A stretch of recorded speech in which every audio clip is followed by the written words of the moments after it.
ಅಲ್ಲ, ಅದು ಸುಟ್ಟಟ್ಟಿ. ಸರ್ ಈ ಸುಟ್ಟಟ್ಟಿ ಸೊಸೈಟಿ ಬಿಲ್ಡಿಂಗ್ ಓಪನ್ ಏನು ವಿಷಯ ಮಾತಾಡಿದೆ ಅಂತ ಹೇಳ್ತಾರೆ. ಆರೋಪ ಏನೋದು ಅಂದ್ರೆ ಬರಗಾಲ ಬರಲಿ ಅಂತೇಳಿ ರೈತರು ಇಲ್ಲ, ಹಾಗಲ್ಲ.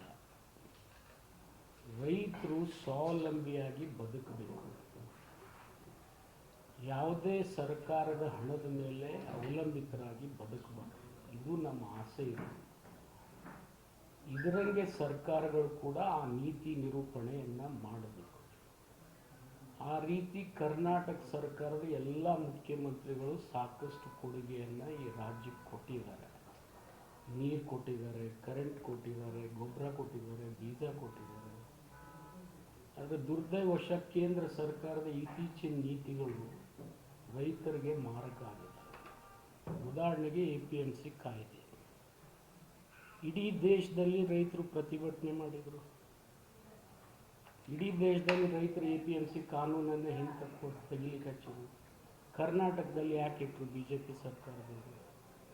ಮತ್ತು ವಿರೋಧ ಪಕ್ಷದ ನಾಯಕರು ನನಗೆ ಮದ ಏರಿದೆ ಅಂತ ಹೇಳಿ ಏನೋ ಒಂದು ರಿಯಾಕ್ಷನ್ ಕೊಟ್ಟಿದ್ದಾರೆ.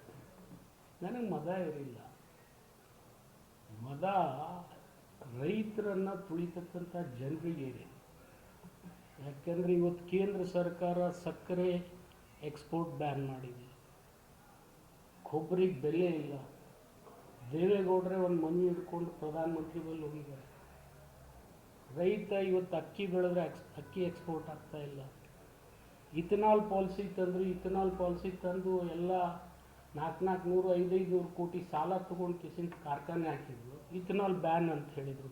ವೆರಿ ನೆಕ್ಸ್ಟ್ ಡೇ ಮೊನ್ನೆನೇ ಆದೇಶ ಬಂತು.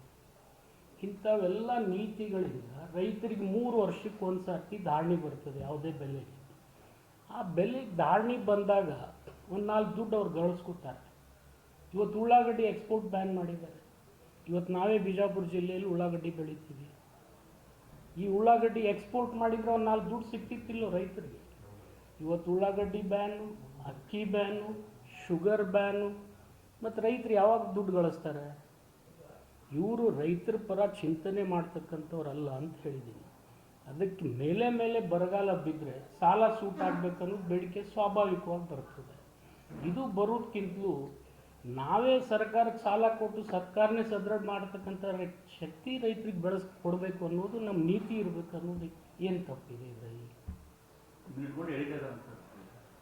ನೋಡಿ, ನಿಮ್ಮಲ್ಲಿ ಕೂಡ ಏನು ಮಾಡ್ತೀರಿ, ಯಾವುದು ಕಟ್ ಶಾರ್ಟ್ ಇರ್ತದೆ ಅಷ್ಟೇ ಕೊಟ್ಟು ಕಿಸಿದ್ದು ನೀವು ರೈತರನ್ನ ಮತ್ತು ನನ್ನ ಮಧ್ಯೆ ನೀವು ಸಂಘರ್ಷಕ್ಕೆ ಎಳೀತಾ ಇದ್ದೀರಿ.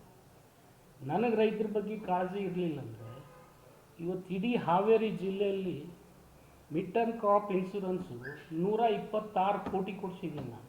ಯಾವ ಜಿಲ್ಲೆಯಲ್ಲಿ ಕೊಟ್ಟಿದ್ದಾರೆ ಹೇಳಿ? ನಿಮ್ಮ ಬಿಜಾಪುರದಲ್ಲಿ ಕೊಟ್ಟಿದ್ದಾರೆ. ರೈತರ ಬಗ್ಗೆ ಕಾಳಜಿ ಇದ್ದಲ್ಲೇ ಮಾಡ್ತಾ ಇದ್ವಿ ಆ ಪ್ರಯತ್ನ. ಮತ್ತು ರೈತರಿಗೆ ಒಂದು ಯೋಗ್ಯ ಬೆಲೆ ಸಿಗಬೇಕಂತ ಈಗ ಟಮಾಟಿಗೆ 200 ರೂಪಾಯಿ ಬಂದರೆ ಇಡೀ ಟಮಾಟಿಗಳನ್ನೇ ಎಲ್ಲರೂ ಸರ್ಕಾರ ಕಿತ್ಕೊಂಡು ಉತ್ತರ ಪ್ರದೇಶದಲ್ಲಿ ಫ್ರೀ ಮಾಡಿಸಿದ್ರು. ಕರ್ನಾಟಕದ ಇದೇ ಕೋಲಾರದ ರೈತರು ಉತ್ತರ ಪ್ರದೇಶಕ್ಕೆ ಹೋಯ್ದರೆ ಅದನ್ನು ಸೀಸ್ ಮಾಡಿ ಎಸೆನ್ಷಿಯಲ್ ಕಮಾಡಿಟಿ ಅಂಥೇಳಿ 80 ರೂಪಾಯಿ 90 ರೂಪಾಯಿ ಕೊಟ್ಟು ಇಲ್ಲಿ 200 ರೂಪಾಯಿ ಖರೀದಿ ಮಾಡಿದರು. ಅಲ್ಲಿ ಹೋಗಿ ಅಷ್ಟು ಕೊಟ್ಟು ಬಂತು. ಅವಾಗ ಏನು ಮಾಡಿದ್ರು ಇವರೆಲ್ಲರೂ? ಮತ್ತು ಇವತ್ತು ಇವರೆಲ್ಲ ನಾನು ವಿನಂತಿ ಮಾಡ್ತೀನಿ, NCT ರವಿ ಇರ್ಬೋದು, ಅಶೋಕ್ ಇರ್ಬೋದು, ಭಾಳ ಮಂದಿ ಯಾರ್ಯಾರು ರಿಯಾಕ್ಟ್ ಮಾಡಿದ್ದಾರೆ. ನಿಮ್ಮಲ್ಲಿ ಅಷ್ಟು ರೈತರ ಬಗ್ಗೆ ಕಾಳಜಿ ಇತ್ತಂದರೆ ಶುಗರ್ ಎಕ್ಸ್ಪೋರ್ಟ್ ಬ್ಯಾನ್ ಮಾಡಿ ತೆಗೀರಿ, ರೈಸ್ ಎಕ್ಸ್ಪೋರ್ಟ್ ಮಾಡಿ ಬ್ಯಾನ್ ಮಾಡಿ ತೆಗೀರಿ, ಉಳ್ಳಾಗಡ್ಡಿ ಎಕ್ಸ್ಪೋರ್ಟ್ ಆಗೋದನ್ನು ಯಾಕೆ ನಿಲ್ಲಿಸಿದ್ದೀರಿ? ಇವೆಲ್ಲ ನಿಮ್ಮ ನೀತಿಯಿಂದ ಇವತ್ತು ರೈತರ ಶೋಷಣೆ ಆಗ್ತಾಯಿದೆ. ಇದು ತಪ್ಪಿದೆಯಾ? ಮತ್ತು ರೈತರ ಸಾಲ ಮನ್ನಾ ಮಾಡಬೇಕು ಮೇಲೆ ಅಂದರೆ ಸರ್ಕಾರದಲ್ಲಿ ನಿರಂತರ ದುಡ್ಡು ಇರ್ತದ?